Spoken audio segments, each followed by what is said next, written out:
बिस्मिल्लाहिर्रहमानिर्रहीम। अस्सलाम वालेकुम नाज़रीन, आप देख रहे हैं सच सवेरा और मैं हूँ हुमार सलान। उम्मीद करते हैं कि आप सब खैरियत से होंगे, मज़े में होंगे और इस खुशगवार सुबह को एंजॉय कर रहे होंगे। आपकी सुबह को मज़ीद खूबसूरत, खुशगवार और मज़ेदार बनाने के लिए हम आपके साथ मौजूद हैं। हमेशा की तरह कुछ डिफरेंट से टॉपिक्स लेकर आए हैं जिनकी अहमियत को उजागर करना, जिन पर बातचीत करना और जिनके हवाले से कुछ सीखना और समझना हम सब के लिए ज़रूरी हो। आज का जो हमारा टॉपिक है वो आज के दिन के हवाले से है। आज इंसाफ का आलमी दिन मनाया जा रहा है। इस दिन को मनाने का मकसद ये है कि अदल इंसाफ को प्रमोट किया जा सके और इसके तकाजे पूरे किए जा सकें, अंडरस्टैंडिंग डेवलप की जा सके कि इंसाफ हर किसी के लिए है। और जब इंसाफ का और अदल का बोलबाला होता है तो यकीनन वो माशरे बड़ी तेज़ी से तरक्की करते हैं, वो लोग बड़ी तेज़ी से ग्रूम होते हैं। तो हमारे लिए कितना ज़रूरी है कि हम अदल इंसाफ को प्रमोट करें, फ़रोग़ दें और ऐसे में हमारी क्या जिम्मेदारियां हैं, उन जिम्मेदारियों को हम कैसे पूरा कर सकते हैं, इस पर भी फोकस करें। इन तमाम चीज़ों पर गुफ्तगू करने के लिए आज जो हमारे साथ मेहमान मौजूद हैं, जल्दी से उनका तारुफ कराते हैं, गुफ्तगू का आगाज़ करते हैं। सबसे पहले जी माहिर कानून है, हमें ज्वाइन करेंगे फरीहा जाफ़र बाजवा, वेलकम करेंगे। अस्सलाम वालेकुम अस्सलाम। बहुत शुक्रिया फरीहा आपके आने का। आज के दूसरे मेहमान का तारुफ कराएंगे, एजुकेशनिस्ट हैं, हमारे मुख्तलिफ प्रोग्राम्स का हिस्सा रहते हैं, आसिफ रसूल साहब, खुशामदीद कहेंगे। बहुत शुक्रिया आपके आने का भी। आज की तीसरी मेहमान को भी वेलकम करेंगे, क्लिनिकल साइकोलॉजिस्ट हैं वजीहा ज़फ़र हमारे साथ, वेलकम करेंगे। वजीहा कैसी हैं आप? अल्हम्दुलिल्लाह खैरियत से हैं। गुफ्तगू का आगाज़ करना चाहूँगी फरीहा आपसे, क्या कहेंगी आज इंसाफ का आलमी दिन मनाया जा रहा है, कितना इम्पोर्टेंट है ये दिन? जी हुमा, सबसे पहले तो मैं अप्रिशिएट करूँगी कि हमेशा जब भी आपके मॉर्निंग शो के तवसत से जब भी खोलो सुबह तो बड़ा इंफॉर्मेटिव प्रोग्राम होता है। दिन जो भी कोई स्पेशल दिन होते हैं उस हवाले से आपके प्रोग्राम से जब दिन की शुरुआत होती है तो पूरा दिन जो है वो एक बड़ा अच्छा भी गुजर जाता है और इन्फॉर्मेशन भी मिलती है। तो जो आज का दिन जैसे 17 जुलाई जो है इसे हम कमेमोरेट करते हैं और ये वर्ल्ड वाइड कमेमोरेट किया जाता है, इसे मनाया जाता है पूरी दुनिया में और इसे इंसाफ का आलमी दिन भी कहा जाता है। और ये basically international criminal justice day के नाम से भी जो है इसे मनाया जाता है। ठीक है। अब ये इसकी अगर थोड़ी सी हिस्ट्री की बात करते हैं तो ये 1998 में 139 कंट्रीज़ ने एक उन्होंने ट्रीटी साइन की थी जिसके तहत इंटरनेशनल कोर्ट जो है क्रिमिनल कोर्ट वो इस्टेब्लिश हुई थी। और 17 जुलाई जो है वो basically that is an anniversary of that international criminal court. ठीक। तो ये उस दिन, इस जो आज का दिन है उस हवाले से जो है इसको मनाया जाता है। और इसकी सिग्निफिकेंस जो है अगर हम कहें कि इस दिन के मनाने की क्या अहमियत है और क्या हम इससे, तो सबसे पहले तो मैं ये कहूँगी कि जब भी कोई दिन हम मनाते हैं, दिन तो सारे ही हमें इन सब मतलब मनाने चाहिए और इंसाफ का सिर्फ आज का दिन नहीं है, पूरे साल के जो 365 दिन हैं इंसाफ होना चाहिए। बट बात यह है कि जब हम स्पेशल किसी एक दिन को मना रहे होते हैं, हम बात कर रहे होते हैं, तो बेसिकली हम अवेयरनेस उजागर कर रहे होते हैं। इस दिन की जो सिग्निफिकेंस की बात करते हैं, उन सेगमेंट्स को अवेयर करना कि आपके क्या राइट्स हैं, ठीक है, आपके क्या ड्यूटीज़ हैं और क्या किस तरह से हम कानून का, इंसाफ का बोलबाला कर सकते हैं और इसकी क्या अहमियत है। इंसाफ जिन माशरों में इंसाफ नहीं है या जिस तरह से अगर स्टैटिस्टिक्स पे चले जाते हैं वो एक रिसर्च स्टडीज़ भी आती हैं, तो मैं समझती हूँ कि ये जो आज का दिन है बहुत अहमियत का हामिल, अवेयरनेस से उजागर की जाती है। अगर आप रेडियो, टेलीविज़न या कोई और मीडिया टूल्स देखें तो आपको बहुत सारी इंफॉर्मेटिव बातें भी सुनने को मिलती हैं। और यकीन माने कि कई दफ़ा ऐसा होता है कि हम जब कोई भी मीडिया का टूल इस्तेमाल करते हैं तो उस दिन हम देख के हैरान हो जाते हैं, अच्छा आज ये वाला दिन मनाया जा रहा है और इसकी ये सिग्निफिकेंस है। तो बेसिकली आपके प्रोग्राम के तवसत से जब भी मैं आई हूँ हमेशा बड़ा अच्छा इन्फॉर्मेशन भी शेयर होती है। और आज के दिन के हवाले से मैं ये कहूँगी कि ये इसकी जो अवेयरनेस है वो बहुत ज़रूरी है। और हमारी क्या जिम्मेदारियां हैं, इस दिन की सिग्निफिकेंस ये है कि आप अवेयर करें कि इंसाफ का बोलबाला होना चाहिए। यकीनन इसके हवाले से अवेयरनेस क्रिएट करना हम सब की जिम्मेदारी है। इन्हीं जिम्मेदारियों पर आसिफ साहब से बात करते हैं। आसिफ साहब, जब हम किसी भी जिम्मेदारी को उजागर करने की बात करते हैं, उसके हवाले से अवेयरनेस क्रिएट करने की बात करते हैं, यकीनन उसके बाद ये होती है कि हम खुद को एसेस करें, हम कहाँ स्टैंड करें, क्या हम वो तमाम चीज़ें पूरी कर रहे हैं, नहीं, या अगर खुदा न खास्ता हमारे एंड से कोई नाइंसाफ़ी हो रही है तो उसको काउंटर कर लिया जाए, उसको ट्रिगर आउट करके उसका सोल्यूशन प्रोवाइड कर लिया जाए। आज तो इंसाफ का आलमी दिन है, कितना ज़रूरी है हम सब के लिए कि हम इस दिन पर गौर करें और ये देखें कि ये दिन मनाने का मकसद क्या है। बिस्मिल्लाहिर्रहमानिर्रहीम। एक तो इन्होंने मतलब एडवोकेट साहब ने बहुत अच्छे तरीके से डिस्क्राइब किया, इंसान अशरफुल मखलूक़ात है और अगर हम मज़ाहिब की बात करें ना तो एक जो ज़िंदगी का एक पूरा मॉडल हमें दिया गया उसमें अल्लाह मियाँ ने तो बता दिए हैं दोनों रास्ते और उस फिर ओपन छोड़ दिया।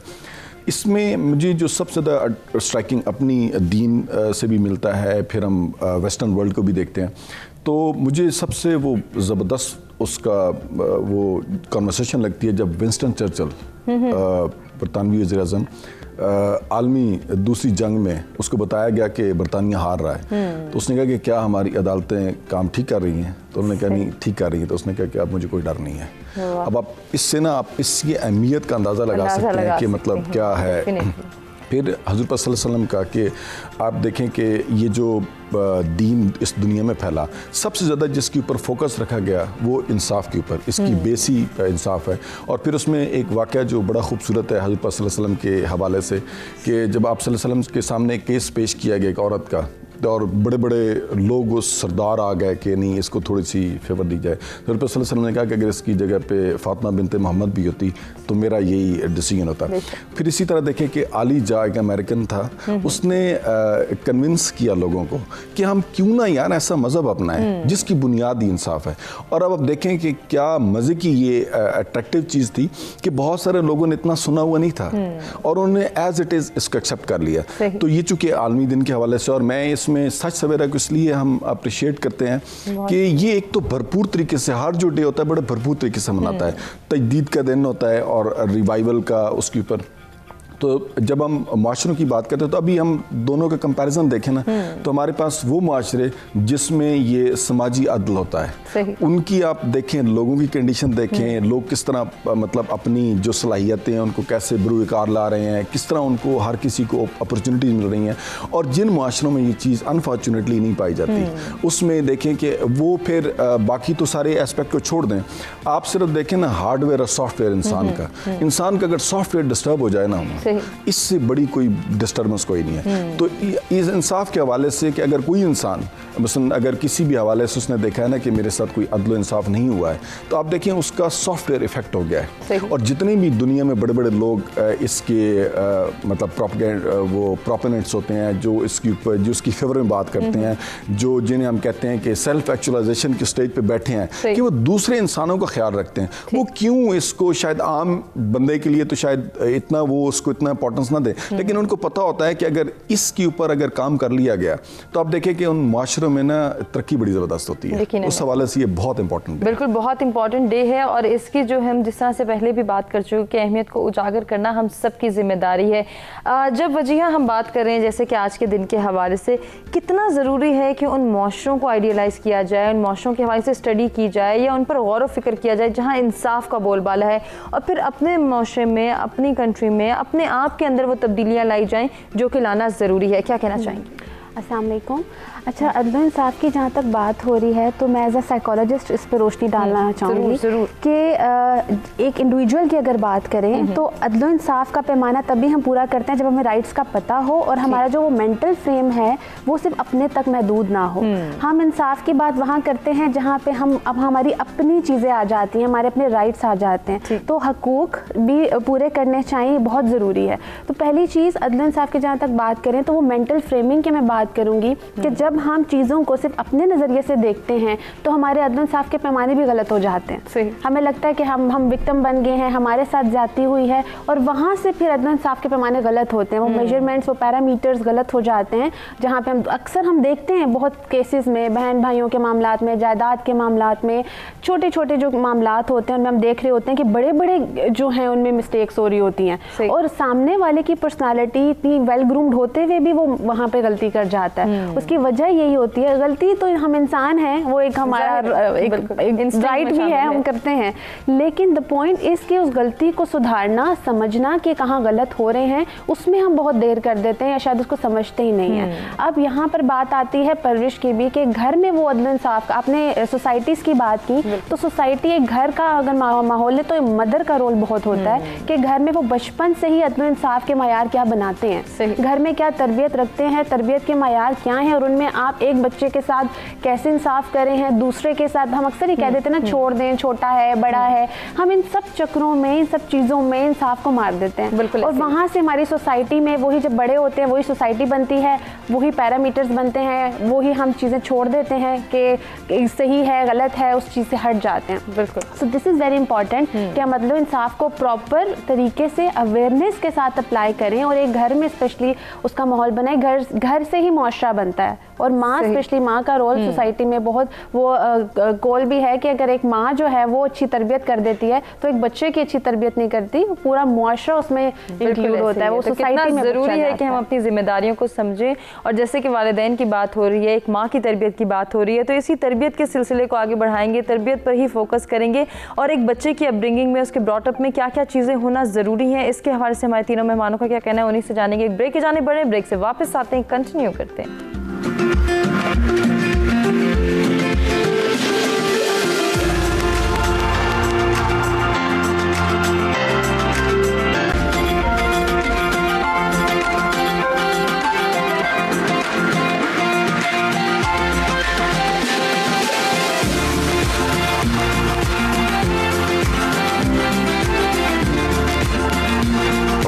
सत सवेरा में एक मरतबा फिर से आपको कहेंगे खुशामदीद। इंटरेस्टिंग गुफ्तगू का सिलसिला जारी है। आज के दिन के हवाले से हम बात करें, आज इंसाफ का आलमी दिन है। इस दिन को मनाने का मकसद क्या है उसको हम जो है वो जान रहे हैं और इसके साथ साथ हमारी जिम्मेदारियां क्या हैं, उनको कैसे पूरा कर सकते हैं, इसको भी डिस्कस करेंगे। ब्रेक पे जाने से पहले जो वजीहा से बात हुई थी उसी को कंटिन्यू करेंगे, फरीहा से बात करेंगे। फरीहा, एक घर की बात होती है, एक घर में जो है वो तरबियत पाने वाले तमाम अफराद की, उन बच्चों की बात होती है जिनको एक माँ कुछ सिखा रही है, बता रही है। अब जब माँ की बात हो रही है, माँ की तरबियत को हम जानने की कोशिश कर रहे हैं, तो जब भी हम किसी क्रिमिनल को देखते हैं, किसी ऐसे इंसान को कि जिसने किसी भी जुर्म का जो है वो इर्तिकाब किया हो, तो जब उसकी केस स्टडी यकीनन आप भी करते होंगे, कहीं ना कहीं ये पहलू भी आता होगा कि उसके साथ नाइंसाफ़ी हुई है, इसी वजह से वो आज यहाँ पर मौजूद है। मैं चाहूँगी ज़रा इस पॉइंट ऑफ व्यू को भी हम डिस्कस करें ताकि इंसाफ हर एक के लिए हो और हर कहीं पे, हर जगह पे हो, इसको भी हम जो है आज प्रमोट कर सकें। जी हुमा, आपने बड़ी ज़बरदस्त बात की कि जो बैकग्राउंड स्टडी होती है बेसिकली कि क्या वजूहात बनी होंगी कि कोई भी माशरे का जो भी कोई शहरी है वो किस वजह से क्रिमिनल बना, किस वजह से उसने ये जुर्म किया। या तो जब भी उसकी केस स्टडीज़ या बैकग्राउंड पे जाएंगे तो यू आर वेरी राइट कि कहीं ना कहीं ऐसे आपको अवामल मिल जाएंगे जिसकी वजह से वो बच्चा जो है वो जुर्म की दुनिया की तरफ चला और वो बना। आपने ये सुना होगा कि हम शुरू से ये सुनते आए हैं कि जब भी कोई बच्चा पैदा होता है तो वो सलीम तबीयत पे पैदा होता है, मींस उसका ना कोई मज़हब होता है ना उसकी कोई वो बनता है जिसे जो हम उसे बनाते हैं। उसे हम मुसलमान, उसे हम ईसाई, उसे हम यहूदी, उसे हम बेदीन, उसे हम कुछ भी बना दें। तो 7 साल तक जो हमने उसके अंदर चीज़ें डाल दें घर में, मतलब बच्चा पैदा हुआ, माँ की गोद पहली दर्स का, बच्चा माँ के अलावा कहाँ जाएगा, डेफिनेटली माँ के पास है, वहाँ से चीज़ें सीख रहा है। और वहाँ से जब चीज़ें सीखी और फिर आगे की तरफ आप बढ़ते हैं। और कई दफ़ा यहीं इसी प्रोग्राम में बात हुई और कई साइकोलॉजिस्ट जब कहीं बाहर भी मिले तो कहते हैं कि 7 साल तक बच्चे का एक हार्डवेयर है जो जिसमें 7 साल तक आपने तरबियत कर दी, चीज़ें डाल दी, बाद में आप उसे सिर्फ अपडेट कर रहे होते हैं जो चीज़ें आपने 7 साल तक कर दी। इसलिए तो तरबियत का ज़्यादा इसमें रोल हम समझते हैं कि ज़्यादा रोल होता है। तो माँ सिर्फ जो है उसको फोकस करना कि माँ ही घर की तरबियत वो बच्चे की तरबियत कर रही है, माँ ही उसकी ज़िम्मेदार है, पूरा घराना बच्चे की तरबियत का ज़िम्मेदार होता है, उतना ही बाप ही बच्चे की तरबियत का ज़िम्मेदार होता है, उतने ही घर के दूसरे अफराद भी। मैं हमेशा इस प्रोग्राम में और हमेशा मैं ये बात करती हूँ कि अभी थोड़ा सा हमारे यहाँ ये हुआ कि हम लोग जो हैं वो इंडिविजुअल फैमिली सिस्टम की तरफ आ गए। जैसे कहा जाता था जॉइंट फैमिली सिस्टम जिसमें दादा दादी भी हैं, नाना मतलब फुफियाँ हैं, चाचे हैं, ताए हैं, वो सब कोई ना कोई एक बता भी रहा है, सिखा भी रहा है, एक नज़र भी है बच्चे पे। और फिर एक जो आज का रवैया है अदम बर्दाश्त का कि घर में मेहमान आके तो हमारा मुंह बन जाता है, हम अपने रूम में किसी को बर्दाश्त नहीं कर रहे होते हैं, वो चीज़ें भी नहीं हुआ करती थी। तो अब ये है कि अब माँ और बाप दोनों कमाने के लिए बाहर निकलते हैं, उनके पास भी इतना टाइम नहीं है कि बच्चों को बैठ के उनकी कोई प्रॉपर उनकी तरबियत कर सके। बच्चे जो हैं उनको हम हैवी फीसिस दे रहे हैं, स्कूल्स में भेज रहे हैं, स्कूल्स भी जो हैं अब वो टीचर्स भी हमारे जो हैं वो कमर्शियल बुनियादों पर वो तरबियत का एलिमेंट रह गया, कमर्शियल बुनियादों पर चले गए और अब वो एक रेस लगी कि हमने नंबर ज़्यादा लेने हैं, हमने अच्छे ग्रेड्स लेने हैं और उसके लिए हमने रट्टे लगाने हैं या हमने जो भी तरीक़ाकार इस्तेमाल करना है। तो वो जो तरबियत वाली जो चीज़ थी वो तो यहाँ से नेगलेक्ट होना शुरू हो गई। अब फिर वो जब बड़ा हुआ और फिर जब उसने देखा माशरे में, और ये चीज़ तो मैंने ख़ुद भी कई दफ़ा महसूस की कि जब आप कहीं किसी जगह जा रहे हैं और आप बैंक के बाहर भी खड़े हैं तो वहाँ पे जी एक स्पेशली आजकल कोविड के दिनों में वो बैंक के बाहर लाइनें थी लंबी लंबी, हर किसी ने देखा क्योंकि अंदर बहुत थोड़े लोगों को वो सोशल डिस्टेंसिंग की वजह से जाने दिया जा रहा था। तो वो जी बाहर से एक बंदा फ़ोन कर रहा है, मैनेजर साहब वो आ रहे हैं, वो पीछे से उसको लाइन से लेके जा रहे हैं। तो दिस इज़ इंसाफ या नाइंसाफ़ी ये नहीं है कि वो कोर्ट्स के अंदर ही हो, आपकी जो सोशल लाइफ है ना। अब आप वो जो बंदा जो 2 घंटे से वेट कर रहा है और पीछे से जो अभी आया उसने फ़ोन किया और उसकी एक अप्रोच है, तो वो वहाँ खड़ा होकर सोचेगा यार मैं इसी मुल्क में पैदा हुआ, इसी मुल्क का शहरी हूँ, यहीं का बाशिंदा हूँ, तो मैं क्यों दूसरे दर्जे के शहरी की तरह क्यों हो रही है। अच्छा, ये जानना भी बहुत ज़रूरी है, ये ट्रेंड कहाँ से आया, ये क्यों हमारी सोसाइटी में इतनी तेज़ी से प्रमोट हो गया कि हम लिंक रेफरेंसेस की दौड़ में पड़ गए, हम मेरिट को भूल गए, हमें क्या करना है क्या नहीं। अगर आज हम किसी के साथ नाइंसाफ़ी करें तो हो सकता है कल हमें भी इंसाफ ना मिले। प्रोफेसर साहब, हम ये नहीं सोचते, ऐसा क्यों है? ये अनफॉर्चुनेटली अगर पाकिस्तान की बात करें ना, तो मैं एक आम शहरी होने के नाते आपको मैं नहीं बता सकता कि अगर इस टॉपिक के हवाले से हम बात करता हूँ तो मुझे ना मतलब हर रोज़ जब कोई कोर्ट की रूलिंग मैं सुनता हूँ, जब मुख्तलिफ मुकदमात के मैं फैसले सुनता हूँ और उसमें जब भी कमज़ोर हारता है ना, और अनफॉर्चुनेटली पाकिस्तान में हर रोज़ गरीब हारता है। आप सिंध से स्टार्ट करें, आप किसी प्रोविंस का देख लें, हर माँ छुप जाती है, हर भाई छुप जाता है, हर फादर माफ़ी के लिए 2 दिन मुकदमे के बाद, जिस तरह अभी भी हमारे यहाँ एक वीडियो वायरल हुई है, चूँकि उसके कंटेंट के बारे में मैं इतना ज़रा नहीं कह सकता कि वाकई ऐसे क्लियर इन्फॉर्मेशन, लेकिन इसमें मैंने सुना यही है कि उन्होंने कहा है कि नहीं जी हम तो ये कोई केस परसू नहीं किया, क्यों, आगे वाले पावरफुल हैं। तो ये एक अनफॉर्चुनेटली अब हो क्या रहा है, जितनी आम जनरेशन ये एक आम बंदा देखता है ना, उसमें आप एक मतलब जो भी हम में से कोई इस प्रोसेस से गुजरा है ना, उसको ये देखना पड़ता है। उसमें आप थाने जाते हैं तो आप बड़े जायज़, आपको पता है कि आपके साथ जुल्म हुआ, आपने बात की। अब जब दूसरी पार्टी, तो वहाँ पे ना एक स्ट्रगल शुरू हो जाती है। अच्छा, स्ट्रगल होती है, दुनिया जहान के रेफरेंस देखे जाते हैं कि अच्छा जी आपको कोई पॉलिटिकली मिलेगी, इधर से मिलेगी, उधर से। तो एंड क्या होता है कि वो बेबस बैठा होता है सच। और मैं ऐसे बहुत सारे मुकदमात जानता हूँ कि जिसमें ना ऐसा जो खुद कह रहा होता है कि मेरे हाथ बंधे हुए हैं, DPO कह रहा होता है कि मेरे हाथ बंधे हुए हैं। मुझे बताएं कि जितने लोग उस प्रोसेस में गए किसी और मुकदमे के लिए, उनकी अपनी फीलिंग क्या होगी। इसका मतलब यह है कि मेंटली कल वो इसीलिए तैयार हैं कि खुदा ना खास्ता फिर तो लोग ताल्लुकात भी ऐसे ही रखेंगे। देखिए ना, ताल्लुकात, मुझे अगर बचना है किसी से तो मैं तो कोशिश करूंगा कि किसी ऐसे बड़े से मेरे ताल्लुकात हो गए, कल मुझे कोई सेव करे। तो ये एक अनफॉर्चुनेटली मैं कभी भी मॉर्निंग के प्रोग्राम में नेगेटिविटी नहीं चाहता, होप रखनी चाहिए, लेकिन अभी अनफॉर्चुनेटली पाकिस्तान में ये बहुत ज़्यादा हो रहा है। और मैं एक आम शहरी होने के नाते मुझे बड़ा फील होता है जब मैं बहुत सारे गरीबों को ना हर रोज़ हारते हुए देखता हूँ ना, मुझे बहुत अफसोस होता है। क्या बीती होगी उन पे साइकोलॉजिकली अगर डिस्कस कर लिया जाए कि जो इंसाफ का मुस्तहिक है और उसके साथ ही नाइंसाफ़ी हो जाए, तो इसको हम साइकोलॉजी की ज़बान में क्या कह सकते हैं, उसके माइंडसेट किस तरह से चेंज होते हैं। और फिर जो एक कहा जाता है कि रिबेलियस बिहेवियर जन्म लेता है कि मेरे साथ ऐसा हुआ तो अब मैं दूसरों के साथ ऐसा करूँगा।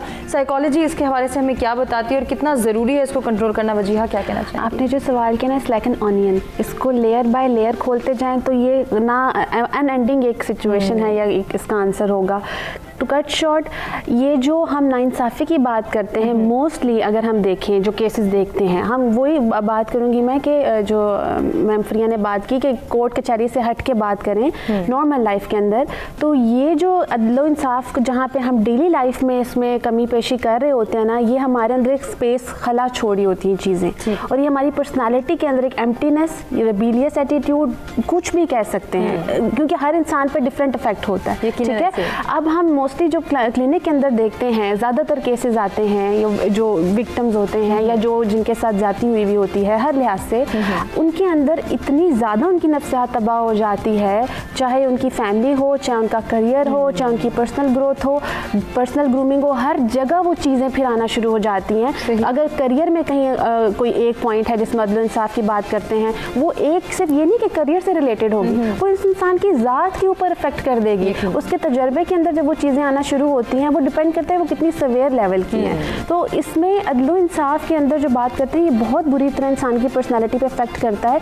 इवन कि हम बात करते हैं डिप्रेशन की, एंजाइटी की, बेसुकूनी की, नींद ना आना, ठीक है। आप देखिए कितने लोग होते हैं जो अपने लिए नहीं बोल पाते, जो अपने हक के लिए नहीं बोल पाते। कुछ लोगों की पर्सनालिटीज ऐसी होती हैं कि वो फसाद झगड़े नहीं कर पाते, वो खामोश रह जाते हैं। आप उनका पेन एज अ साइकोलॉजिस्ट अगर मैं बयान करने बैठूं तो शायद मैं उसको ना वर्ड्स में एक्सप्लेन कर पाऊँ, वो इतना पेनफुल होता है। तो मैं अगेन वही बात करूँगी जो मैंने शुरू में की कि हम अपने लिए तो बात करते हैं, हमें दूसरे के लिए भी देखना चाहिए। हम अपने सर्कल से बाहर निकलें, अपने मेंटल स्टेट से बाहर निकलें और देखें दूसरा कितना सफ़र कर रहा है।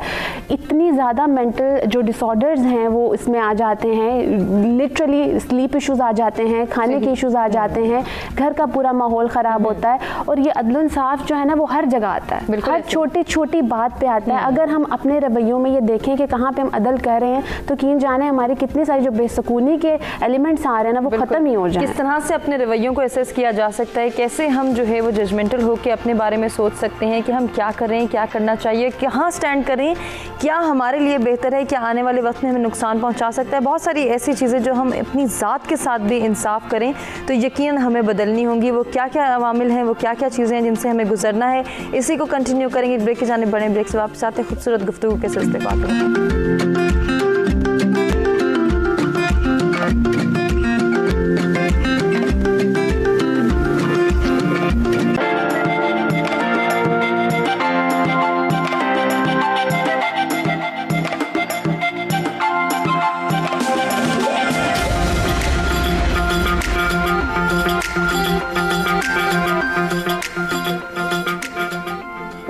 जी सच सवेरा में एक मरतबा फिर से आपको कहेंगे खुशामदीद। इंसाफ का आलमी दिन आज मनाया जा रहा है और इस दिन को मनाने का मकसद यही है कि हम ये अंडरस्टैंडिंग डेवलप कर सकें कि अदल इंसाफ की अहमियत क्या है और अदल पर मबनी माशरे ही तरक्की करते हैं। अगर हम अपने माशरे को फलता फूलता देखना चाहते हैं और इसके अमन इस्तेहकाम में किरदार अदा करना चाहते हैं तो यकीनन हमें भी अदल इंसाफ का बोलबाला करना है। कैसे कर सकते हैं, अपनी जिम्मेदारियों को कैसे अंडरस्टैंड कर सकते हैं। जैसे कि ब्रेक पर जाने से पहले वजीहा बात करी थी कि हमें अपने रवैयों पर भी तवज्जो देनी है, उस पर भी गौर करना है। वजीहा से ही कंटिन्यू करूँगी डिस्कशन को। वजीहा, एक बात जो मेरे जहन में आई थी, जैसे ही आपने कहा कि हमें अपने रवैयों पर गौर करना है। अब रवैयों की जब हम बात करते हैं, अपने मिजाज की जब हम बात करते हैं तो यकीनन हम अपनी डेली प्रैक्टिसेस पर गौर करते हैं और उसी में हम ये देखते हैं कि हम कुछ ऐसी बातें कर जाते हैं, कुछ ऐसे वर्ड्स इस्तेमाल कर लेते हैं जो कि किसी का जो है दिल आज़ारी का सबब बनते हैं और यकीनन हम उनसे इंसाफ नहीं करते। अब जहाँ इंसाफ की बात आती है, इस प्रैक्टिस को हम हर जगह अप्लाई करता हुआ देख सकते हैं। हमने किसी की दिल आज़ारी की, यकीनन उसके साथ नाइंसाफ़ी की, हमें लगा कि हमारा पॉइंट ऑफ व्यू ज़्यादा बेहतर है, हमारा डिसीजन, हमारा इम्पोज की हुई बात ज़्यादा बेहतर है, इसकी ज़्यादा अहमियत होनी चाहिए, हम अथॉरिटेटिव सीट पे हैं तो हमारा ही बोलबाला होना चाहिए। इसी असना में हम दूसरों के साथ गैर जो है वो इंसानी रवैया भी इख्तियार कर जाते हैं या नाइंसाफ़ी भी कर जाते हैं। इस रवैये को कौन चेंज करेगा और कैसे कर सकते हैं, क्या पॉसिबल है? अच्छा, इस रवैये को चेंज करने की ना 2-3 चीज़ें हैं। एक तो ये है कि फॉर एग्जांपल अगर एक इंसान आपको लगता है जिसने आपकी दिल आज़ारी की, जिसकी दिल आज़ारी हुई, वो भी या तो चुप रहता है या तो वो भी उसके ऊपर जो है ना कोई उसका बीच में आता है रिस्पॉन्स नेगेटिव, ठीक है, उससे बात बिगड़ती है। ये बहुत मैंने अपनी प्रैक्टिस में रखा है कि अगर किसी की बात से मेरी दिल आज़ारी होती है तो मैं कुछ टाइम के बाद मुझे जहाँ मुनासिब लगता है उस इंसान को वो कम्युनिकेट करती हूँ कि ये बात इस तरीके से हुई। और मुझे हमारे यहाँ कम्युनिकेशन प्रोसेस वैसा नहीं है ना, लेकिन हर जगह नहीं, कुछ रिश्ते ऐसे होते हैं जो बचाने ज़रूरी होते हैं और आपको लगता है कि इस इंसान ने ये बात की, दोबारा की तो शायद ये रिश्ता ख़राब हो जाएगा। तो ये बहुत ज़रूरी है कि आप कम्युनिकेशन प्रोसेस रखें और अगर दिल आज़ारी की गई है तो आप बोल दें। अब आपने एक बड़ी अच्छी बात की कि कुछ लोग अपना पॉइंट ऑफ व्यू देना अपना हक समझते हैं। अब यहाँ पे भी मैंने देखा है कि अक्सर लोग बात बोल जाते हैं और उनको रियलाइज़ भी नहीं होता कि हमने गलत बात कर दी। दूसरा वो भी लोग होते हैं जो बोल देते हैं और बाद में कहते हैं कि हमें आदत है बोल देने की, बुरा नहीं मानना। ये भी चीज़ बहुत कॉमनली देखी गई है। अब इन दोनों सूरतों में पॉइंट ऑफ व्यू रखने की जहाँ तक बात की गई है, ये चीज़ कहा जाती है कि हर वो बात जो आप करें जिससे सामने वाले की दिल आज़ारी हो, उससे बेहतर आप खामोश रहें। तो ये बहुत ज़रूरी है कि पॉइंट ऑफ व्यू जो रखा जा रहा है उसको पॉइंट ऑफ व्यू ही रखें, रैदर देन कि हम किसी की इंसल्ट ना करें, किसी को जलील ना करें। और हमें पता होता है, हमें अपनी बाउंड्रीज का और दूसरे की बाउंड्रीज का पता होता है। मेन जो एक स्ट्रैटेजी यूज़ की जाती है वो बाउंड्रीज की यूज़ की जाती है। सामने वाले ने आपके साथ एक दफ़ा किया है, दूसरी दफ़ा किया, आप उसके साथ जितनी स्ट्रॉन्ग बाउंड्रीज बनाते हैं सामने वाला उतना हेसिटेट करता है। वो अगर आप उस चीज़ को एक्सेप्ट कर रहे हैं या उसके ऊपर बहुत ज़्यादा बोल रहे हैं तो बहुत हद तक चांसेस हैं कि वो बिहेवियर बार बार आए, वो रूड बिहेवियर, वो पॉइंट ऑफ व्यू बार बार आएगा। तो आपने मिडल एक म्याना रवि रख के उसको इख्तियार करना है रास्ते को और उस तरह से हैंडल करना है। हैंडलिंग कम्युनिकेशन हम सारे इसमें बहुत वीक हैं। मैं खुद उस चीज़ को भी लर्न कर रही हूँ। बीइंग अ साइकोलॉजिस्ट हमारी तो ये जॉब है सही, लेकिन स्टिल जहाँ पे इमोशंस इन्वॉल्व होते हैं वहाँ पे तलख बातें आ जाती हैं। दूसरा सुनने वाले के ऊपर भी डिपेंड करता है, फिल्टर प्रोसेस मैं एक चीज़ कहती हूँ। अब हम महफिल में बैठे हैं, कोई बात ऐसी कर देता है कि तुम तो बड़े मोटे हो गए हो, तुम तो बड़े पतले हो गए हो, अक्सर ये चीज़ें बड़ी और अक्सर लोगों की नींदें हराम हो जाती हैं। आप इंफॉर्मेशन को फिल्टर करना सीखें। हर इंफॉर्मेशन आप दिमाग में, जैसे खाना पड़ा आप सारा खाना नहीं खाएंगे, तो इंफॉर्मेशन हम लोग क्या करते हैं कि हम कोई भी इंफॉर्मेशन लेके दिमाग में डालते हैं, पूरी रात सोचते रहते हैं और वो इंसान को इंपॉर्टेंस नहीं रखता। तो इंफॉर्मेशन को फिल्टर करना, खामोश रहना भी, तनकीद का जवाब कभी कभी खामोशी भी बहुत अच्छे तरीके से आप दें तो वो खूबसूरती ही समझा जाता है उस बात की। तो ये चीज़ें कुछ टेक्निक्स हैं जो मैं अपनी लाइफ में बहुत अप्लाई करती हूँ। अक्सर लोग कहते हैं कि आप वो इसने बोल दिया, आपने कुछ, आप अपनी रिलैक्स हैं, हमें बुरा लगा, तो मुझे होता है उसने बोला, वो उसकी अपनी पर्सनालिटी है, उसका अपना इखलाक है, मेरा रिस्पॉन्स मेरे इखलाक को शो करेगा। बिल्कुल, ये बहुत ज़रूरी है कि हम ये अंडरस्टैंडिंग डेवलप करें कि हम सामने वाले की बात को किस तरह से बर्दाश्त कर सकते हैं, और बर्दाश्त ही वो वाहिद टूल है कि जिसके ज़रिए बहुत बड़े बड़े जो जराइम हैं हम उनको भी कंट्रोल कर सकते हैं। इंटॉलरेंस की जब हम बात करते हैं, जब मैं बात आपसे करती हूँ आपके प्रोफेशन के हवाले से, यकीनन आप यही देखती होंगी कि इंटॉलरेंस हमारी जो सोसाइटी में इतना बढ़ता चला जा रहा है, हम अदम बर्दाश्त का शिकार हो गए, हम किसी की बात बर्दाश्त नहीं करते, किसी कहीं भी कोई इस्लाह करने की कोशिश करे उसको हमने एक्सेप्ट नहीं करना। इसी अदम बर्दाश्त की बिना पे हम ऐसी बड़ी बड़ी एक्टिविटीज़ में इंडल्ज हो जाते हैं कि जो हमारे लिए भी नुकसान का सबब बनती है और अल्टीमेटली इसके साथ दूसरों का नुकसान तो है ही है। तो जब जराइम पेशा अफराद की स्टडी की जाती है, उनकी केस हिस्ट्री देखी जाती है, कोई ना कोई ऐसी बात जो नाइंसाफ़ी भी हुई और अदम बर्दाश्त भी हुई उनके साथ, जिसका उन्होंने मुजाहिरा दिखाया और फिर वो उस एक्टिविटी का हिस्सा बन गए। फरीहा, बर्दाश्त को कैसे इनकलकेट करें, कौन करेगा, कौन इसका दर्स देगा? मैम, आपने बड़ा ज़बरदस्त पॉइंट उठाया कि अदम बर्दाश्त हमारे माशरे में जितना भी ये हम कहेंगे ये सोशल इनजस्टिस, इम्बैलेंस और ये चीज़ें ख़राब हो रही हैं, अदम बर्दाश्त एक वजह है। घर ख़राब हो रहे हैं, आपने कहा कि बहुत से जराइम पेशा तो चलें ठीक है, उसको मैं एक साइड पे रखती हूँ। अगर मैं सिर्फ एक बात करूँ, जिस तरह से मैं प्रैक्टिस कर रही हूँ कचहरी में, मेरे पास डेली केसेस आते हैं, मेरे पास फ़ौजदारी मुकदमात भी आते हैं, सिविल मुकदमात भी आते हैं, मेरे पास फैमिली मुकदमात भी आते हैं। आजकल जो मैंने जो चीज़ नोटिस की है वो मैंने ये नोटिस की अपनी प्रैक्टिस में कि मेरे पास जो सबसे ज़्यादा रेशो आ रही है केसेस में, मेरे पास क्या जो हाई राइज है इस वक्त केसेस में, वो फैमिली केसेस हैं। और वजह अदम बर्दाश्त। मियाँ बीवी की बात बर्दाश्त नहीं कर रहा, बीवी मियाँ की बात बर्दाश्त नहीं कर रही, बच्चे सफ़र हो रहे हैं, उन लोगों को अपनी जो वो एक जो है वो अपने उससे बाहर नहीं निकल रहे हैं, इसने मुझे ये कह दिया।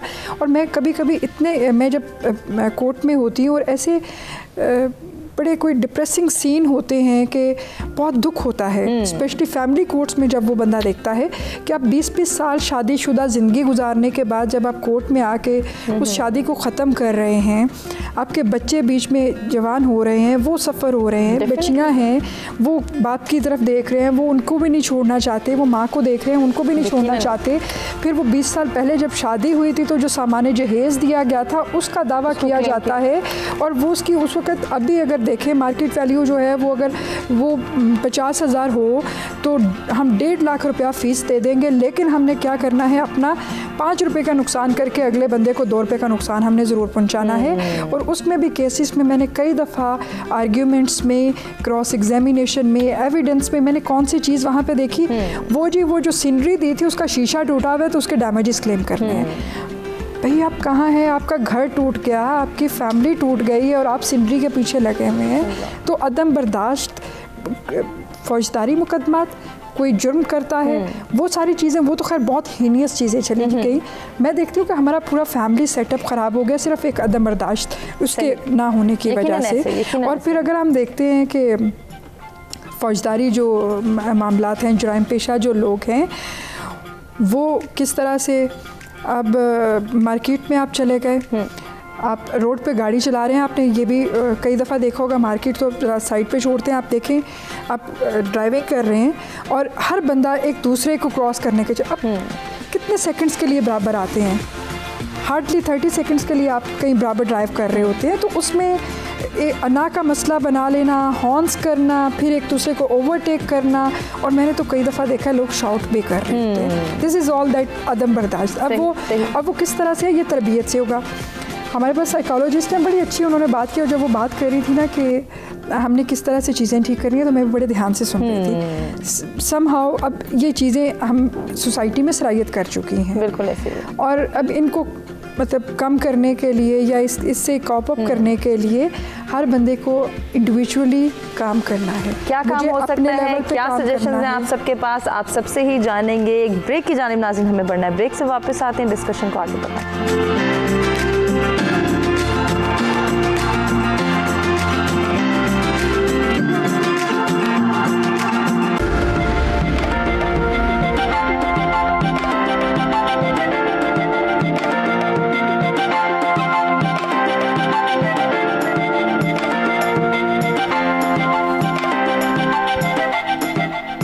सच सवेरा में एक मरतबा फिर से आपको कहेंगे खुशामदीद। इंटरेस्टिंग गुफ्तगू का सिलसिला जारी है। आज के दिन की मुनासबत से गुफ्तगू हो रही है। इंसाफ का आलमी दिन आज मनाया जा रहा है। इस दिन को मनाने का मकसद भी यही है कि अदल व इंसाफ के हवाले से अवेयरनेस क्रिएट की जा सके और इसके साथ साथ हम ये जान सकें कि हम किस तरह से अदल व इंसाफ को प्रमोट कर सकते हैं।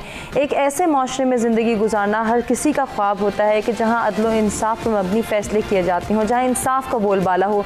हम अगर ऐसे माशरे का इस्तेहकाम करना चाहते हैं, हम इस ऐसे माशरे की तश्कील में अपना किरदार अदा करना चाहते हैं, तो यकीनन हमें अपनी जिम्मेदारियों पर गौर करना होगा और उनकी इम्प्लीमेंटेशन को यकीनी बनाना होगा। हमारे साथ स्टूडियोज़ में जो मेहमान मौजूद हैं इस टॉपिक पर गुफ्तगू करने के लिए, उनमें फरीहा जाफर बाजवा हैं, आसिफ रसूल साहब हैं और वजीहा जफ़र हैं, जिनसे हम गुफ्तगू के सिलसिले को आगे बढ़ाएंगे। आसिफ साहब, आपसे बात करना चाहूँगी, जो बात हम ब्रेक पर जाने से पहले कर रहे थे कि क्यों हमारे माशरे में इंटॉलरेंस बढ़ती चली जा रही है, क्यों एक इंसान जुर्म का इर्तिकाब करता है, उसके पीछे अगर हम हिस्ट्री को या रूट कॉज को जानने की कोशिश करें तो यकीनन हम सोल्यूशन भी आसानी से निकाल सकते हैं। एक ऐसा इंसान जिसके साथ नाइंसाफ़ी हुई, जिसको इंसाफ नहीं मिला, अब उसके अंदर ये रवैया पनप रहा है कि मुझे भी बदला लेना है। आज मेरे साथ ज़्यादती हुई, आज मुझे इंसाफ नहीं मिला, मैं कल किसी और के साथ ज़्यादती करके अपने उस रवैये को जो है वो काम डाउन करूँगा, अपनी उस जो है एक ख़ास हम वर्ड यूज़ करते हैं उस आग को ठंडा करूँगा। अब ये जब रवैये एक सोसाइटी का हिस्सा होंगे, जब जुर्म का इर्तिकाब वो कर लेता है उस रवैये को पनपने की ख्वाहिश में या उस एक अल्टीमेट डिसीजन को पूरा करने की कोशिश में, तो क्या सज़ा का हकदार सिर्फ वही है या जिसकी वजह से उसने उस जुर्म को इख्तियार किया, जिस नाइंसाफ़ी की वजह से वो यहाँ तक पहुँचा है, उस इंसान को भी हाईलाइट करना या उसको भी सज़ा देनी चाहिए? ये टॉपिक के हवाले से भी और जनरली भी बड़ा ज़बरदस्त सवाल है ना। देखिए ना, हम अगर दो परिंदों को देखें ना, एक को आप पिंजरे में बंद कर दें और एक को आप खुली फ़ज़ा में छोड़ें, अब देखते हैं ना कुछ अर्से के बाद देखते हैं तो इफेक्ट दोनों के ऊपर असर आता है सेहत पे। अब अनफॉर्चुनेटली जहाँ पे किसी के साथ कोई इंसिडेंट होता है तो अगर तो वो बहुत ज़्यादा नेगेटिव उसको ले गया और उसकी मिसाल उस पिंजरे में बंद, यानी वो अपने आप को एक पिंजरे में बंद कर लेता है और उसमें हमेशा सुलगता रहता है। अब इंसान को तो अल्लाह ताला ने बनाया था, उसके अंदर इतनी कैपेबिलिटीज़ रखी थी कि वो कोई पॉजिटिव काम करता, लेकिन अनफॉर्चुनेटली एक ऐसा इंसिडेंट हुआ कि उसने अपने आप को पिंजरे में और वो सुलगता जा रहा है। यानी अब बजाय इसके कि वो अपनी कोई पॉजिटिव फैकल्टी के ऊपर काम करे, अपनी ग्रूमिंग करे, अपनी सराउंडिंग की ग्रूमिंग करे, वो इतना नेगेटिव हो चुका है कि वो हमेशा उसके बारे में, इसके बारे में देखें ना कि अगर हम जनरली मतलब ये कहें कि कुछ सोल्यूशंस में से, तो सबसे पहले तो अगर किसी इंसान के आपके इस प्रोग्राम के हवाले से मैं अपनी ऑडियंस के व्यूअर्स को भी ये बताना चाहता हूँ कि कोशिश करें कि खुदा न खास्ता अगर आपके साथ कुछ हो गया ना तो उस परिंदे को आज़ाद करें, ना करें। और इसके अंदर बड़े बड़े हैं, क्योंकि हम जब हज़ूर पाक सल्लल्लाहु अलैहि वसल्लम की मिसाल देखते हैं ना, और ये हमारा तो दीन मतलब जारी दीन फितरत है, और इससे हमें इतने इतने ज़बरदस्त सबक मिलते हैं कि जब हिंदा खड़ी होती है, लेकिन हज़ूर पाक सल्लल्लाहु अलैहि वसल्लम के वाक़या, और उसने कलेजा चबाया होता है, मतलब ये तो अरबों में एक लेवल था ना कोई, मतलब, और उस पर जारी सी बात है उस वक्त पावर में भी थे, सारा कुछ था, तो उन्होंने माफ़ी का। फिर मैंने एक खातून का देखा, अफ्रीका की हैं, बड़ी अच्छी, अब आजकल वो स्पीकर भी हैं, तो उसने बड़ा अच्छा ये कॉन्सेप्ट दिया कि मेरे फादर को, ब्लैक चूँकि हम थे, तो मेरे फादर को ना जिसने मर्डर किया बाद में पता लग गया, तो एक दफ़ा ना कहती है कि मैं वहाँ पे मिलने गई।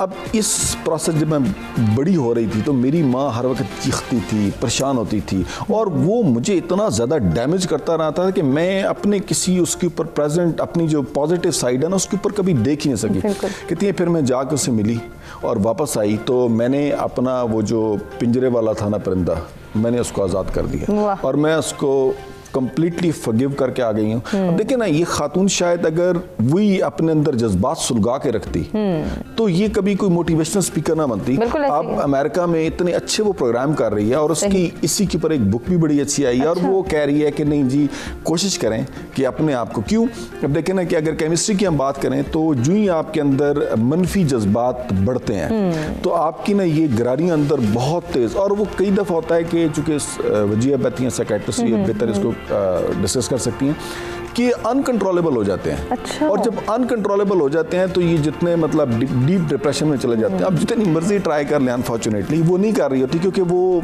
अब गिरारियाँ जो है ना फ्री हो जाती हैं, अब उनका कोई कंट्रोल नहीं रहता। तो सबसे पहले पेरेंटिंग से स्टार्ट करना चाहिए। हकूक और फ़राइज़, पहले हकूक के बारे में अवेयरनेस जरूर दें बच्चों को, और फिर उनके फ़राइज़ का। और सबसे पहले घर भी, आप देखें ना, घर एक कंट्री आप चला रहे हैं और उसमें फिर ये नहीं कि बच्चों के में कोई डिफरेंस ये है कि वो प्रॉपर एक बैलेंस रखें। और फिर सबसे बड़ी बात है कि अगर कहीं आप देखते हैं कोई नेगेटिविटी हो रही है तो उसकी एटलीस्ट मतलब बहुत ज़्यादा एग्रेशन, अगर आप वो नेगेटिवली ना करें, रिएक्ट करें, क्योंकि बच्चे छोटे हैं, लेकिन यह है कि उनको बताएं ज़रूर कि ये गलत है। सेकंड फिर यह है कि मेरे ख्याल में जिस वक्त हमें पाकिस्तान में जो चाहिए वो हुमा ये अवेयरनेस के लिए कि अगर किसी गरीब के मतलब कोई देखते हैं ना कि आपके साथ ज्यादती नहीं लेकिन किसी के साथ हो रही है, आवाज़ ज़रूर उठाएं। चलें, पहले तो होता था ना कि बड़े बड़े मतलब जिनके पास पैसा होता था वही शायद किसी को फेवर कर सकते थे। आजकल तो मेरे पास अगर 20 रुपए के बैलेंस के साथ इंटरनेट मौजूद है ना, तो मैं किसी के लिए आवाज़ तो उठा सकता हूँ, किसी के लिए कोई पॉजिटिव सेंटेंस तो लिखता हूँ। और बेशक चलें थोड़ा ही सही, तो कम से कम मेरा उस कैटेगरी में आवाज़ तो आनी चाहिए थी कि जो किसी के लिए खड़ा हुआ है। तो मेरे ख्याल में तीसरा इसका एस्पेक्ट ये, और चौथा ये है कि ये जो लोगों को फॉरगिवनेस का है ना, ये मेरे ख्याल में बहुत अच्छा लेसन है। बिल्कुल, ये बहुत ज़रूरी है। हम माफ़ कर देने वाले कैसे बन सकते हैं? जैसे कि वजिया अभी पहले भी जिक्र हुआ, इंसान केमिकल बीइंग है। हम जब ये चीज़ सोचते हैं कि हमें अपने भले का सोचना है, अपनी भलाई के लिए काम करना है, तो दूसरों को माफ़ कर देने से हमारी जहनी कैफियत कैसे चेंज होती है, जहन में कैसे पैटर्न्स डेवलप होते हैं, ज़रा इसको भी समझा दीजिए, ताकि ऐसे बहुत सारे अफराद जो कि दूसरों को माफ़ नहीं करते या उनके अंदर एक बदला लेने की जो सोच पनप रही होती है उसको वो कंट्रोल कर लें और फिर माफ़ कर देने वाले बन जाएं। अच्छा, मैं एक छोटी सी बात पहले ऐड करना चाहूँगी। थेरेपी होती है फॉरगिवनेस थेरेपी साइकोलॉजी के अंदर, जिसमें हम अगर एक इंसान बहुत ज़्यादा, जैसे वो कैद हो गया, उन्होंने एग्जाम्पल दी, मेटाफर यूज़ किया पिंजरे में, तो वो उसको निकालने के लिए हम थेरेपी स्पेशली यूज़ करते हैं। तो उसमें एक केस में हमने ये किया कि वो बहुत ज़्यादा लाइफ डिस्टर्ब हो चुकी थी, तो हमने उस क्लाइंट के ऊपर मैंने अप्लाई की। आप हैरान होंगी कि उसको मसला सिर्फ एक इंसान से था। लेकिन जब वो थेरेपी की, उस थेरेपी के दौरान उसने मुझे बताया कि मुझे हर वो इंसान मेरे मेंटल स्टेट में आता गया तो जिसने थोड़ी थोड़ी लेवल पे मेरे साथ नाइंसाफ़ी की। तो वो एक इंसान, वो एक उसके मेंटल फ्रेम में वो बड़ा इंसान आ रहा था, लेकिन पीछे वो कितनी लोग थे जो एक रो में थे। तो हम क्या करते हैं कि हम रोज़मर्रा लाइफ में अगर ये रूटीन बना लें कि रात को सोने से पहले पूरे दिन में अगर आपके दिल में किसी को लेके कोई रंजिश है, कोई बात है, उसको माफ़ कर दें और उसका मामला छोड़ दें, उसको उस मामले को आप छोड़ दें, तो यकीन जाने ये अपने लिए बहुत बेहतर है। तो उस थेरेपी के बाद वो बंदी बिल्कुल डिफरेंट हो गई। वो 1-2 सेशंस हुए फॉरगिवनेस थेरेपी के, एंड शी सेड कि मेरे माइंड में एक इंसान था। उस थेरेपी में मुझे, क्योंकि हम अनकॉन्शियस करते हैं पर्सन को, तो उस थेरेपी में मुझे पता चला कि ये तो कितने लोग मैंने अपने माइंड में नेगेटिव उनकी वो चीज़ें सेव की हुई थी।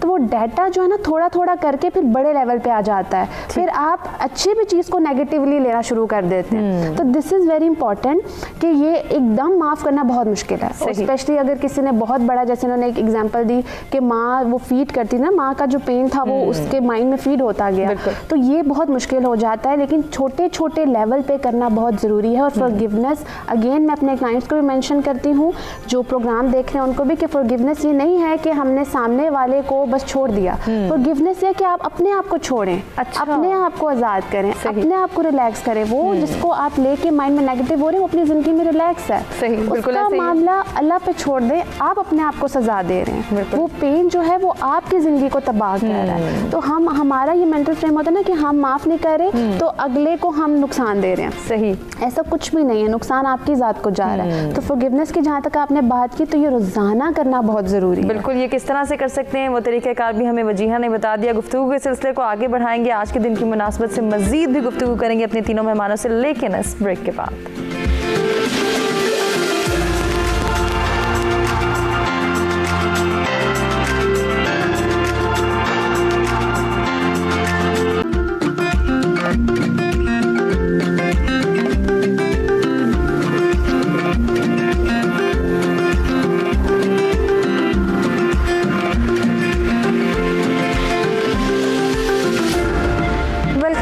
सच सवेरा में एक मरतबा फिर से आपको कहेंगे खुश आमदीद। इंटरेस्टिंग गुफ्तगू का सिलसिला जारी है। आज के दिन की मुनासबत से हम गुफ्तगू करें। आज इंसाफ का आलमी दिन मनाया जा रहा है। इस दिन को मनाने का मकसद यही है कि अदल इंसाफ के हवाले से इसकी अहमियत को उजागर करने में हमारी क्या जिम्मेदारियाँ हैं उनको पूरा कर सकें, और इंसाफ जो है वो हर किसी का हक है। इस हक को कैसे पूरा किया जा सकता है? जब हम अपनी ड्यूटीज़ को, अपनी रिस्पॉन्सिबिलिटीज़ को पूरा करेंगे। यकीनन अगर आज हम इंसाफ के मतलाशी हैं तो इसके पीछे यही बात है कि किसी ने अपनी ड्यूटीज़ को सही तरीके से परफॉर्म नहीं किया। आज अपने माशरे को अगर हम बदलना चाहते हैं, इसको बेहतरी की जानिब ले जाना चाहते हैं, तो फिर इस माशरे में इंसाफ के बोलबाले को यकीनी बनाना होगा। फरीहा, माशरती सतह पे जब हम बात करते हैं, सोसाइटी के पर्सपेक्टिव में जब हम जानने की कोशिश करते हैं, तो इस वक्त अनफॉर्चुनेटली हम इस बात को तस्लीम करते हैं कि हमारे माशरे का ये हाल है, ये सूरत हाल है कि जब अमीर है उसके लिए और कानून है, एक इंसान गरीब है उसके लिए और कानून है।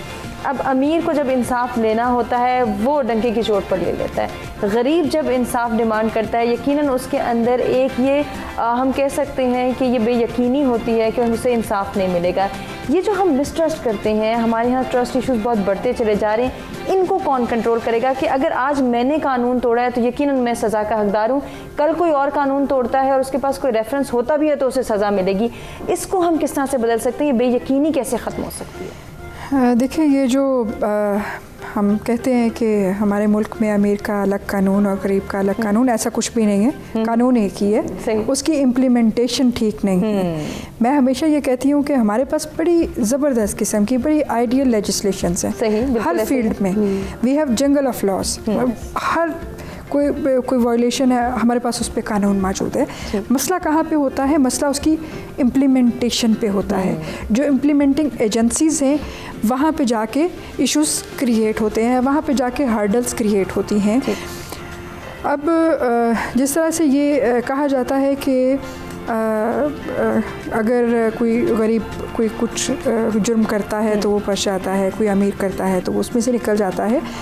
कानून हमारे सेम है बट उनके प्रोसीजर्स इतने कॉम्प्लिकेटेड हैं जो जिस तरह से हमें कोई मैं सिर्फ मिसाल के तौर पे यहाँ पे वो बात करूँगी कि जो हमारा ताज़ीरात पाकिस्तान है, पाकिस्तान पीनल कोड, उसमें सज़ाएँ डिफ़ाइन की गई हैं। अगर कोई ये जुर्म करेगा तो उसकी ये सज़ा है, उसकी ये सज़ा है, उसकी ये सज़ा है, ये सज़ा है। फिर है हमारे पास ज़ाब्ता फ़ौजदारी, जिसे हम कहते हैं क्रिमिनल प्रोसीजर, कि जिसके तहत सज़ाएँ या वो कौन सा प्रोसीजर अडॉप्ट करके और ये सज़ाएँ जो हैं वो इम्प्लीमेंट की जाएंगी। तो जो हमारा ज़ाब्ता है, जो प्रोसीजर है, बेसिकली वो इतना कॉम्प्लिकेटेड है कि उसमें टाइम टेकिंग भी है। और फिर जब वो उस प्रोसीजर से आप गुज़र रहे होते हैं तो उस वक्त चीज़ें, अब जैसे कोई अमीर आदमी है तो वो एट सर्टेन टाइम डेफिनेटली वो इस तरह से अपनी एविडेंसेस को वो तोड़ मरोड़ के पेश करने में वो हो सकता है वो ख़रीद भी ले, गवाह भी खरीद ले या कुछ ऐसी चीज़ें भी हो जाएं।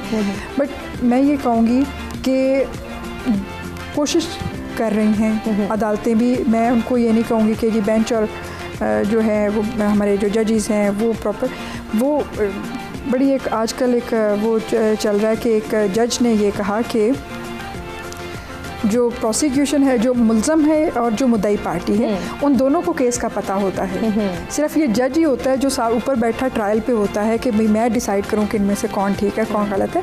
तो बेसिकली जो जजेस हैं वो अपनी तौर पे कोशिश कर रहे होते हैं, बट हमारे प्रोसीजर्स इतने कॉम्प्लिकेटेड हैं। अगर हम फैमिली केसेस को देखें, फैमिली लॉज को देखें, उनमें ये लिखा हुआ है कि आपने 6 माह में सारे फैसले करने हैं, वो भी कोई साल से चल रहे होते हैं। हमारे सिविल मुकदमात प्रोसीजर्स की वजह से साल से चले जा रहे हैं, जिसमें अनड्यू डिले हो रहे हैं, जिसमें डिलेइंग टैक्टिक्स दोनों पार्टीज़ में से आइदर पार्टी करती है तो वो केसेस डिले होते हैं, डिसाइड होने नहीं देते हैं, जिसकी वजह से एक ये चीज़ सामने आती है कि शायद अमीर के लिए कानून डिफरेंट है और गरीब के लिए कानून डिफरेंट है। ऐसा कुछ नहीं है। ये हमारा प्रोसीजर जो है, प्रोसीजर इसको थोड़ा सा जो है वो मैं ये कहूँगी कि इसको ईजी करने की ज़रूरत है। इस प्रोसीजरल जो डिलेस होते हैं उनकी वजह से ये चीज़ सामने आती है। और फिर ये सोच एक बंदे की जब डेवलप होती है तो उसके बाद जो डिससेटिस्फेक्शन एक अंदर आती है, मैं कहती हूँ ना कि वो उस टाइम तो दिल करता है कि बंदा क्या करे। मैं सिर्फ छोटी मिसालें इसलिए देती हूँ कि पॉजिटिविटी है, चीज़ें चेंज हो रही हैं, बेहतर हो रही हैं। आप पीएम पोर्टल पे आप कंप्लेंट कर देते हैं, आपके पास कोई दौड़ नहीं है। वही जिस तरह से कहा कि आपके पास 20 रुपये का बैलेंस हो, आप मोबाइल पकड़ें, उसको पोर्टल खोलें, अपनी कंप्लेंट लॉन्च करते हैं। आप सोशल मीडिया खोलें, आप मतलब कुछ तो आप बोलें। कोई आपके पास हर बंदे के पास जो है ना, वो मैं ये कहूँगी कि आर्ट है। वो कोई अच्छा लिख सकता है, कोई अच्छा बोल सकता है, कोई अच्छा परफॉर्म कर सकता है। आपके पास जो भी एबिलिटी है उसको इस्तेमाल करें। एक जब ये बात कर रहे थे कि पहले कि जब भी कोई ज़्यादती होती है, कोई जुल्म होता है, तो मसला ये है कि उसके ख़िलाफ़ बात नहीं की जाती है। अगर कोई मेरे साथ कोई हो गया, मैं कहती हूँ चलो जी ठीक है, मैंने फारगो किया, मैं आगे बढ़ गई। फारगो कर दें, लेकिन आप उस चीज़ को रिपोर्ट इसलिए करें कि वो ऐसा ना हो कि वो बढ़ते बढ़ते माशरे में बहुत फैल ही जाए। इसलिए जब कोई बुराई देखो, उसके नबी पाक सल्लल्लाहु अलैहि वसल्लम ने 3 लेवल्स बताए। बुराई देखो, दिल में बुरा समझो, अगर दिल में बुरा समझते हो ताकत है, और अगर हाथ से रोक सकते हो हाथ से रोक लो, और अगर ज़ुबान से कर सकते हो तो ज़ुबान से रोक लो। मतलब 3 टीयर्स दे दिए कि है तो उसको समझें, उसको ठीक है हमने वो फारगो किया, हमने चीज़ें फारगो करके आगे, लेकिन एक दफ़ा अगले को बताएं कि भाई ये गलत हुआ, कम्युनिकेट ज़रूर करें कि ये हो गया और मैंने अब आपको इस पर ये कर दिया। सही। तो ये चीज़ें जो है ना, ये माशरे में हम नहीं करते। हम इस तरह की चीज़ों को, इतनी नेगेटिविटीज़ को प्रमोट करने की कोशिश करते हैं कि जिनके ज़रिए हमारा नुकसान तो हो रहा होता है, साथ वाले का भी नुकसान हो जाता है। अगर प्रोफेसर साहब इसी सोसाइटी के पर्सपेक्टिव में, क्योंकि हम डिस्कशन कर रहे हैं, हम अपनी सोसाइटी को देखें तो हम सुनी सुनाई पे बहुत ज़्यादा यकीन करते हैं। फलां ने अगर ये कह दिया कि मुझे इंसाफ नहीं मिला, मेरे साथ ज़्यादती हुई और मेरा तो कोई सुनने वाला नहीं है, तो हमें ऐसा लगेगा कि कल को अगर हम भी अपनी आवाज़ बुलंद करेंगे तो शायद हमारी भी कोई नहीं सुनेगा। ये जो हम दूसरों के एक्सपीरियंसेस से खुद पे इम्प्लीमेंटेशन कर देते हैं कि नहीं हमारे साथ भी अच्छा नहीं होगा, ये बेयकीनी हम बढ़ा देते हैं, या नेगेटिव अप्रोच हमारी इतनी बढ़ती चली जा रही है कि हमें कोई पॉजिटिव साइड नज़र ही नहीं आती। इस सोच को, इस जाविये को कौन चेंज करेगा? इसमें देखिए ना, सबसे पहले तो पेरेंटिंग का बड़ा रोल होता है कि वहाँ पे ना, चूँकि सबसे पहली भट्टी है, वहाँ से वो तैयार हो गए और आते हैं, और वो बहुत ज़्यादा इमेंसली उनको इफेक्ट कर देती है। सेकंड, जिस तरह इदारों में होता है कि नैरेटिव्स में, हमारे यहाँ अभी भी देखें कि अनफॉर्चुनेटली शाम को जो टीवी टॉक शोज़ हो रहे होते हैं ना, तो उसमें जो सबसे ज़्यादा ज़ोर से बोल रहा होता है उसकी बात सुनी जाती है, जो बिल्कुल लीनियंट।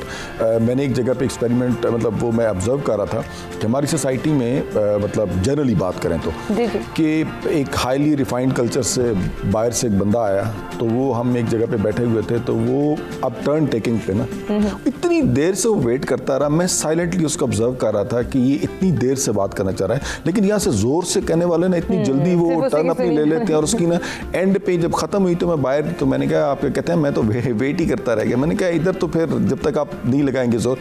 इसके लिए ना मैंने जो अपने रिसेंट टाइम की अगर बात करें तो मुझे ये जो खामनाई साहब हैं, ईरानियन लीडर, मुझे इनका कि एक लीडर जब कोई एग्जांपल लेता है कि अपने दामाद की, मुझे वो इतना अच्छा वाक़या लगा कि इतने साल ये दामाद इनके साथ रहा, फिर वो गवर्नमेंट में आए, उससे पहले क्या उस माशरे की कंडीशन थी, और जब उससे मुर्द इल्ज़ाम ठहराया गया और उन्होंने बिल्कुल इग्नोर नहीं किया उसको। रिसेंट हिस्ट्री में आपको बड़ी अच्छी एग्जाम्पल मिलती है, उन्होंने प्रॉपर पनिशमेंट दी। और उसका क्या होता है कि ऐसे माशरों में जब आप पढ़ बैठ रहे होते हैं ना, जब आप देखते हैं कि ऊपर वाले खुद दे दे रहे हैं, तो लोगों में बड़ी होप पैदा होती है। जब वो देखते हैं कि नहीं हो रही, तो फिर अनफॉर्चुनेटली उनके अंदर वो डर, खौफ ये होता है। अब हमारे यहाँ देखें कि मतलब अगर कोई छोटी मोटी आवाज़ भी उठा रहा है तो वो ना स्नैप कर देते हैं घरों में। मुझे अच्छा आसिफ साहब, इसको कंटिन्यू करेंगे। बड़े अच्छे पॉइंट की जानिब आप इशारा कर रहे हैं। स्टेट के किरदार को भी हमें समझना है और इसके लिए भी अंडरस्टैंडिंग डेवलप करनी है, और फिर ओवरऑल सॉल्यूशंस और सजेशंस भी डिस्कस करेंगे अपने तीनों मेहमानों से। एक ब्रेक की जानिब बढ़ें, ब्रेक से वापस आते कंटिन्यू करते हैं।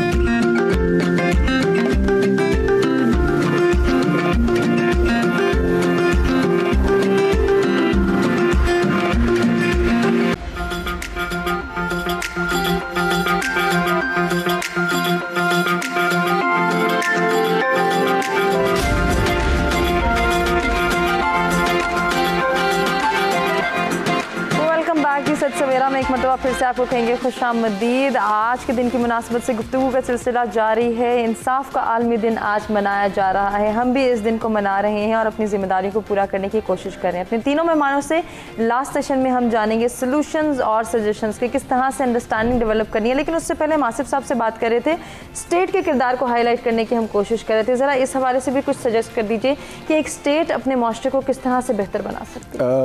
उसमें सबसे पहले तो मैं जो आप एक पॉइंट आपने बड़ा अच्छा कहा कि ये मतलब क्यों नहीं करते लोगों की नेगेटिव अप्रोच क्यों होती है। जब मैं स्कूल लेवल पे था ना, तो मुझे बड़ा शौक होता था कि मतलब पता नहीं कि नेचुरली मेरे अंदर एक टेंडेंसी थी कि मैं जब भी कहीं जुल्म देखता हूँ ना, तो मैं कोशिश करता हूँ खड़ा हो जाता हूँ। तो मैं जब जो वीक पॉलिटिकल पार्टीज होती है ना, मैं उनके साथ खड़ा होता था। दूसरी साइड पे बड़े बड़े पावरफुल लोग होते थे। अच्छा, मैं जब घर आता था ना, तो मेरी वालदा हमेशा, मेरी दादी अम्मा मुझे डराती थी कि ना ना ना ऐसे ना करना, कल ये हो जाएगा, वो हो जाएगा।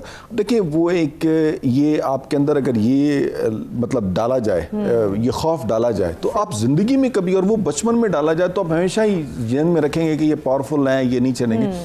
स्टेट का तो बड़ा इंपॉर्टेंट रोल है, और इसमें हम हमेशा यही बात करते हैं आपके प्रोग्राम में, और आज फिर दोहराएंगे कि अल्लाह करे जिस तरह ये, चूँकि अब टेक्नोलॉजी का दौर आ गया और ये सबसे ज़्यादा इफ़ेक्टिव हो सकता है इन सारी चीज़ों के रोकथाम के लिए। मसलन एक देखें, चलें स्टेट अगर एक्शन नहीं भी लेती, तो जितना कुछ छोटी मोटी वीडियो अपलोड हो जाती है ना, फ़ौरन ये होता है कि कानून हरकत में आ जाता है। लेकिन उसका भी फिर एक प्रॉब्लम ये आ जाता है कि वो दरमियान में रह जाता है। जब तक हाईलाइटेड रहता है वो इन रहता है, जो ही वो हाईलाइट होना ख़त्म हो जाता है मीडिया से या सोशल मीडिया से, तो फिर उसके ऊपर काम ख़त्म हो जाता है। और हमने अगर बहुत कोई अच्छा ज़बरदस्त किस्म का मुआशरा जिसमें लोग अपनी जो फैकल्टीज़ अल्लाह मियां ने इंसानों को दी हैं, वो अपनी प्रॉपर उनको रियलाइज़ कर सकें, अगर ये स्टेट ने डेवलप, तो उनको फिर ऐसे कवानीन बनाने चाहिए कि जहाँ पे खुदा न खास्ता कोई कमज़ोर आदमी किसी के खिलाफ गया है, तो उसकी सिक्योरिटी भी होनी चाहिए। मसला ये बड़ा आ जाता है कि उसको सिक्योरिटी कोई नहीं होती।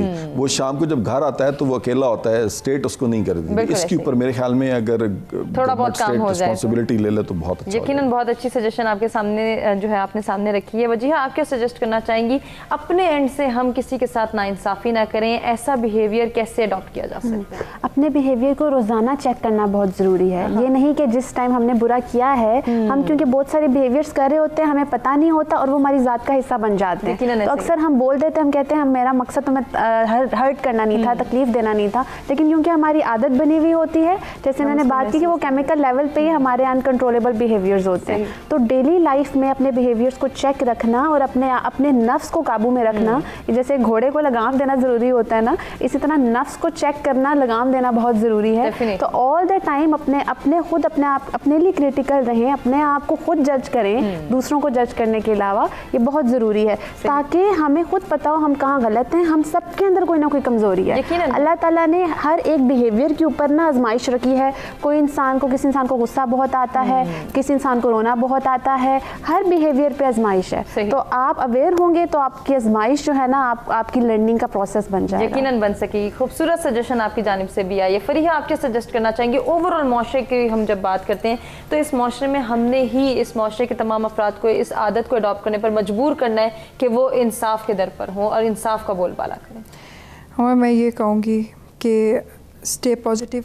हमेशा हम लोग जब भी बात करते हैं तो हम चुन चुन के नेगेटिव स्टोरीज़ शेयर करते हैं, हम पॉजिटिव स्टोरीज़ शेयर नहीं करते हैं। पॉजिटिव स्टोरीज़ शेयर करें, माशरे में पॉजिटिविटी फैलाएं। एटलीस्ट एक वो जो एक डिससेटिस्फेक्शन होती है कि हर जगह पे नेगेटिव हो रहा है, वो ना हो। दूसरी बात जो मैं ये करती हूँ ना कि हकूक़ और फ़राइज़ की बात करते हैं, फ़राइज़ पे ज़्यादा ज़ोर दें। अपनी जो हमारा फ़र्ज़ है हम वो करते नहीं हैं, पूरा नहीं करते हैं, और हमें पूरा चाहिए। हम स्टेट के लिए भी पूरा नहीं करते हैं, हम टैक्स चोरी करते हैं, हम हर चीज़ करते हैं। हम जहाँ पे सिग्नल तोड़ के भाग सकते हैं भाग जाते हैं। हम स्टेट के साथ भी हाइड एंड सीक कर रहे हैं, लेकिन हमें स्टेट से पूरा चाहिए। तो वो पहले फ़राइज़ पे तवज्जो दें, फिर हकूक़ की बात करें। और तीसरी बात, हर चीज़ के लिए अवेयरनेस बहुत ज़रूरी है। अवेयर रहें, अपने हकूक़ व फ़राइज़ के जो भी हैं उनसे अवेयर रहें।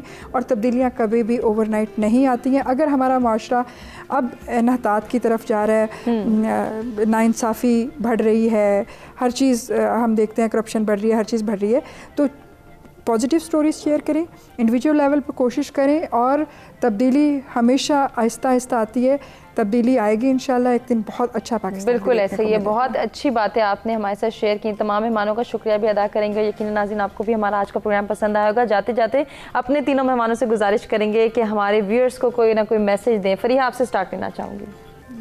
मैसेज तो मेरा यही है कि पॉजिटिव स्टोरी शेयर करें, स्टे पॉजिटिव, और कभी भी अपने आप को नेगेटिव थॉट्स के हवाले ना करें। किसी नेगेटिव लोगों के बीच में रह के वो कहते हैं कि आपने जब नेगेटिव लोगों के बीच में होते हैं तो फिर आहिस्ता आहिस्ता वो चीज़ें इतनी एब्जॉर्ब कर लेते हैं, आपको पता नहीं चलता कि आप क्या हैं। तो अपनी कंपनी जो है, अपने बच्चों की कंपनी, उन पर भी नज़र रखें कि ये किन लोगों में उठ बैठ रहे हैं। और अपनी कंपनी भी आप देखें कि पॉजिटिव लोगों में रहें, पॉजिटिविटी शेयर करें और होपफुल रहें। बिल्कुल, बहुत खूबसूरत पैगाम। आसिफ साहब, मुख्तसर सा पैगाम।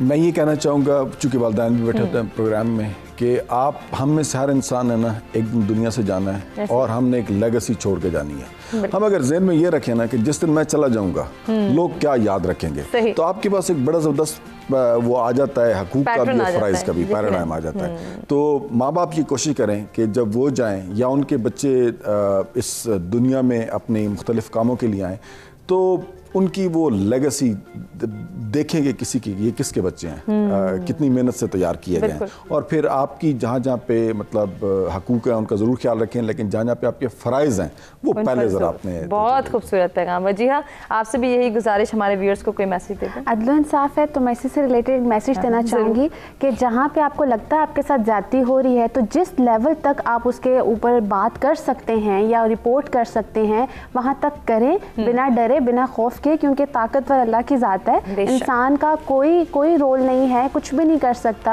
आपने अपनी ताकत को समझना है और वो स्टेप ज़रूर लेने हैं। और वो लोग जो कि ऐसा सोचते हैं कि मेरे कुछ करने से या ना करने से क्या हो जाएगा, या मुझे इंसाफ नहीं मिला तो मैं किसी को इंसाफ क्यों दूँ, यकीनन उन्हें भी सोचने की ज़रूरत है। ज़रा उनको भी कुछ पैगाम दे दीजिए। मैंने ये चीज़ देखी है कि जो कमज़ोर की जहाँ तक बात हो रही है, मैंने कमज़ोर कितने लोगों को भी देखा है जो कदम उठाते हैं, बाद में मैंने खुद देखा है कि किस तरह अल्लाह उनके रास्ते बनाता है। तो हम खुद को कमज़ोर जितना समझते हैं ना उतना होते हैं नहीं हम, लेकिन वही वाली बात है कि हम अपने आप को खुद बहुत कमज़ोर कर देते हैं। और जितना ज़्यादा आप अपने आप को स्ट्रेंथ के साथ अपनी चीज़, आपको पता है आप हक पे हैं, जब हक पे हैं तो उस चीज़ के एंड तक जाएं और फिर आप खुद देखेंगे कि अल्लाह पाक खुद रास्ते बनाता है। यकीनन अल्लाह रास्ते बनाता है और माफ़ कर देने वाले के साथ अल्लाह होता है। तो कोशिश करें कि अगर आपके साथ ज़्यादती हुई या नाइंसाफ़ी हुई और किसी हद तक आप इस बात पर मुत्तफ़िक होते हैं कि आप इंसाफ करेंगे और आपको इसका अजर अल्लाह की ज़ात देगी, तो माफ़ करने वाले बने, क्योंकि माफ़ कर देने वाले के साथ अल्लाह होता है और इससे ज़्यादा तो हमें कुछ चाहिए भी नहीं। इसी के साथ एक मरतबा फिर से अपने तमाम मेहमानों का शुक्रिया अदा करेंगे जिनसे बहुत कुछ सीखने का मौका मिला। इंसाफ के आलमी दिन के हवाले से जो डिस्कशन हुई, जो गुफ्तगू हुई, उम्मीद करते हैं कि आपको पसंद आई होगी। अपने फीडबैक से आगाह कीजिएगा, अपना बहुत ख्याल रखिएगा। इंशाल्लाह कुछ नए टॉपिक्स के साथ दोबारा आपकी खिदमत में हाजिर होंगे। आपसे चाहेंगे इजाज़त। अल्लाह निगहबान।